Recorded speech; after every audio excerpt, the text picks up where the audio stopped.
Hi everyone, hold on to your hats and get yourself cozy because today's episode is shocking. I have 3 stories that are sure to remind you to keep your eyes and ears open and looking over your shoulder. Not paying attention is not an option, so get ready to batten down the hatches, but first, please capture that subscribe button. Great. Now let's get into the stories. Have you ever been in the forest and suddenly, out of nowhere, something feels unexplainably wrong? You can't see anything out of the ordinary, but you just know. You know you shouldn't be there, like the forest itself is telling you to leave. I'm here to tell you, if you're ever out in the wilderness and you feel that feeling, that overwhelming sense of dread, get out as fast as you can, because I didn't, and what I saw will haunt me for the rest of my life. I was driving up to check on my uncle's cabin. It was located deep in the woods. To access it with a vehicle, you had to drive down an old logging road that seemed to just get narrower and narrower until you weren't sure your car would even fit. The cabin was on the water. The easier way to get there was via boat, but I never much liked boats. Even the 20-minute ride from the other side of the river sent me into a panic. So here I was, driving down this narrow road that was overgrown with weeds and young saplings. My uncle had just bought a house down south and he wanted to sell this cabin. I thought it was a strange and sudden decision since the cabin was his pride and joy, for as long as I knew him. He built it himself, so it was a shock to me that he was going to sell. Physically, he was still in good shape and was able to do all of the maintenance on the property, but he said he just wanted to move on and left it at that. He kept saying he was going to get it ready, but he just never did. Both my dad and I offered to help him, but he told us to stay away from that house. Those words were exactly what he said. Stay away from that house. After my uncle left his cabin, things started getting weird. He started talking about all sorts of crazy things like aliens and stuff. You couldn't have a normal conversation with him. The empty cabin was the least of his worries, and we all sort of forgot about it. After a particularly bad storm in the area, my grandma asked me to go and take a look around the cabin to make sure nothing had been damaged. I arrived at the property, and as soon as I stepped out of the car, I knew there was something terribly wrong. There wasn't any storm damage that I could see, but something wasn't right. It was that feeling that you get in the back of your mind telling you to leave. Whatever the situation, just leave. I wasn't going to stay long. That's how I justified ignoring the feeling. It was a long drive from town because I flat out refused to take that boat, so it was going to be dark by the time I arrived. I planned to just take a quick look around and drive home again. I unlocked the door with the spare key my uncle kept underneath a rock. The inside of the cabin was in shambles. There were papers strewn everywhere. Just a mess.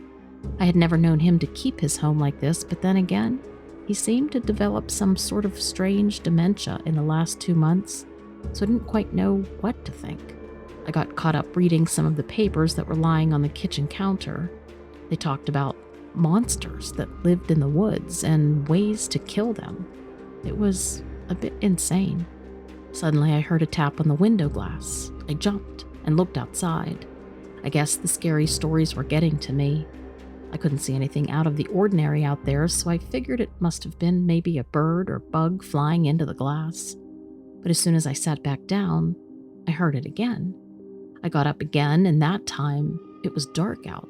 Just a few minutes ago, I saw the sunset across the horizon, but now it was nearly pitch black, and I heard the tapping again, but this time it was coming from the front door. I just knew. I knew something was out there. I ran to the door, bolted it shut. I couldn't see anything through the windows, but whatever was out there could definitely see me. There was tapping and scraping at nearly all of the windows now. I went around the cabin. I closed the blinds on every window, trying to make sure whatever was out there could not see in. I remembered reading that the monsters from the papers were attracted to lights, so I darkened the house, and then the tapping stopped. I knew then that my uncle wasn't crazy, and I knew why he didn't want to come back here. I could see my car parked out in the driveway. I desperately wanted to get to it and drive the hell away from there, but I didn't want to take the chance not knowing what was outside. I accepted that I would spend one night locked in the house, but I wanted to get a look at what exactly was out there. I had my car keys with me. If they were truly attracted to the light, then this was how I would get a look at them. I hit the lock button, and the headlights turned on. All of a sudden, a dozen creatures came out of the forest and swarmed at my car.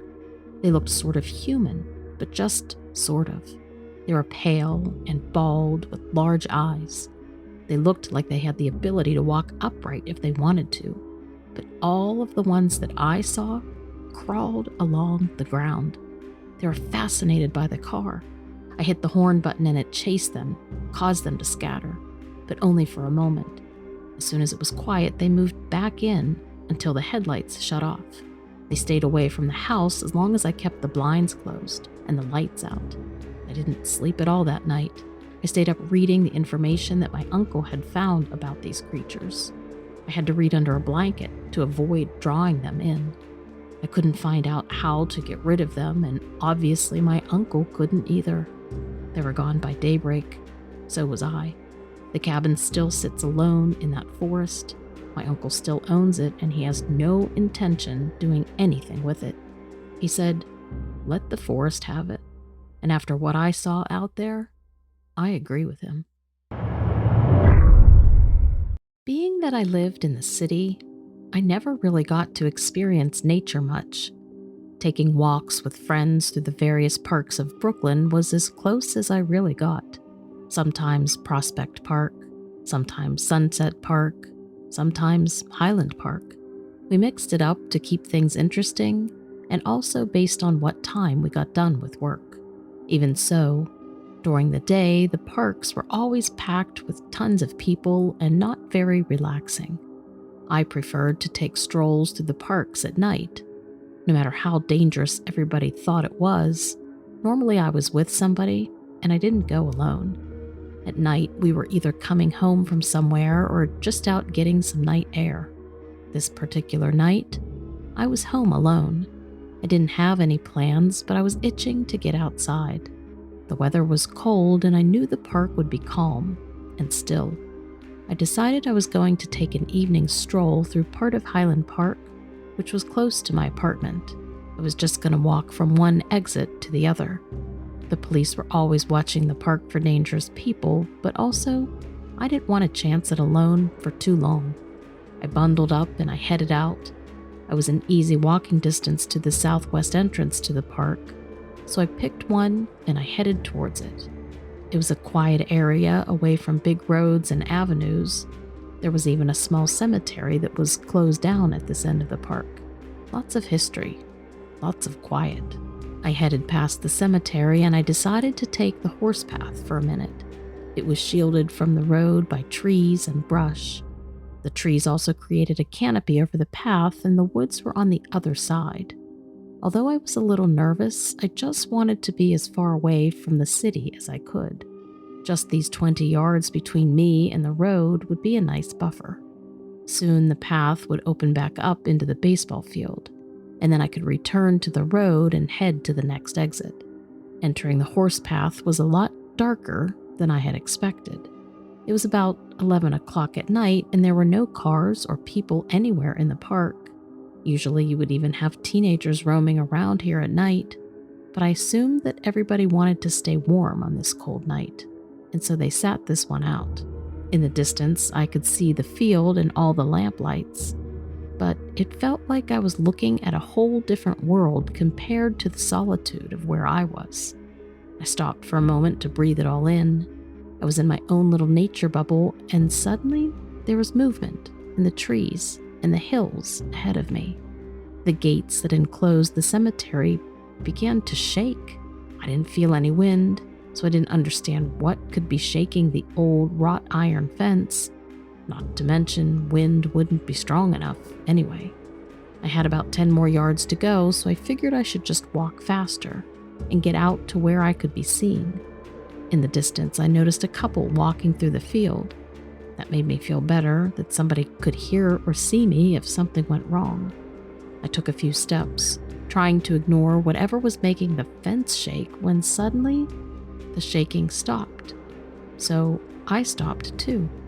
I looked around again, and before I could continue walking, something jumped down in front of me with a loud thud. The path beneath me shook, and now my view of the field was completely blocked by this giant figure. I could hear a low grunt. It sat in front of me, perched like a cat. It had to be over 10 feet tall, though, maybe even bigger. It was dark, though, so there wasn't much I could make out at first. It was bony. It smelled like death. As my eyes got adjusted to the dark, I could see that it had a skeletal look to it. It had antlers protruding from its head. I kept blinking to see if my eyes would adjust more, and that's when the animal, or whatever it was, got up on all fours and began pacing back and forth in front of me.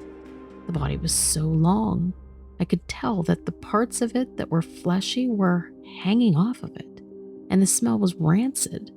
But I stood there mesmerized for some reason, rather than running away. The grunting continued. I began to make out its eyes, which were set back in its skull-like head.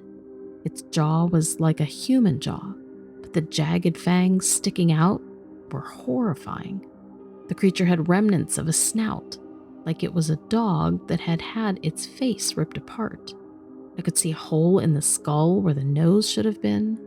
Before long, I snapped to, and then I was terrified, but I found myself unable to scream.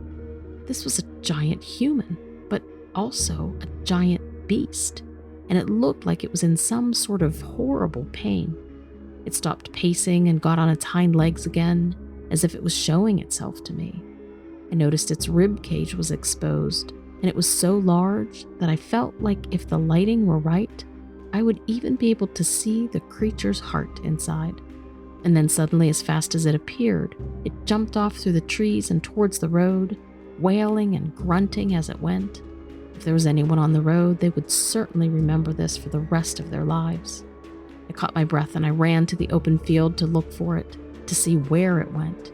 In the trees on the other side of the road, I could see movement, and I knew what it was. Before I could do anything else, a cop car pulled up on the path behind me and honked. He asked if everything was okay. I told him yes. He issued me a warning, a stern warning, that the park was officially closing soon, and that it wasn't safe for me to be wandering around in the dark anyway. If only he knew. I was on a hike in the Arizona desert, and I ended up getting lost. The area I was hiking in had several canyons and deep gorges. It was a beautiful location, but the trails weren't very well marked, and I must have gotten turned around. I didn't have any signal on my phone, so I couldn't use the GPS to pinpoint my location. It was getting dark, too, and I was almost out of water. The only flashlight I had was the one on my phone, and I didn't want to use it for fear of draining the battery. It wasn't a great situation, but I was afraid it was going to get much worse if I didn't find my way out soon. I wandered around for what must have been another hour with no luck finding my trail. It was dark by that point, and I was settling into the idea that I would have to spend the night out there with no shelter. I didn't even have a jacket with me since it was so warm during the day, but the desert can get cold at night, very cold. I know it was stupid of me to not pack at least some basic survival gear, but I didn't, and that was the situation I was in. My biggest worry was the cold and my lack of water. I hadn't even thought about the possibility of wild animals until I heard something moving through the bushes nearby. I used the light on my phone and shined it in the direction of the sound, and to my delight, I saw another person. I shouted at them to tell them where I was, and then I started explaining how I was lost, but I had stopped midway through my story because the person wasn't responding to me at all. They were just standing there, staring. At that moment, I knew something was weird, but I didn't know what it was yet. I waved my arm, and I asked if they could hear me. They waved back, but still didn't speak. So now I was not only worried about being cold, lost, and thirsty, but also about being trapped alone in the middle of the desert with a possible lunatic. I couldn't get a good look at the person to try to understand why they were acting this way, so I walked a few steps closer and tried talking again, but still no response. But they didn't even try to attempt to leave, just let me approach. When I finally got close enough to see who I was talking to, I almost fainted from shock. It wasn't a person at all. It stood like a person. It looked like a person from a distance, but it wasn't like a person at all. This thing was covered in dark brown or black hair all over the body, except for the face, feet, and hands.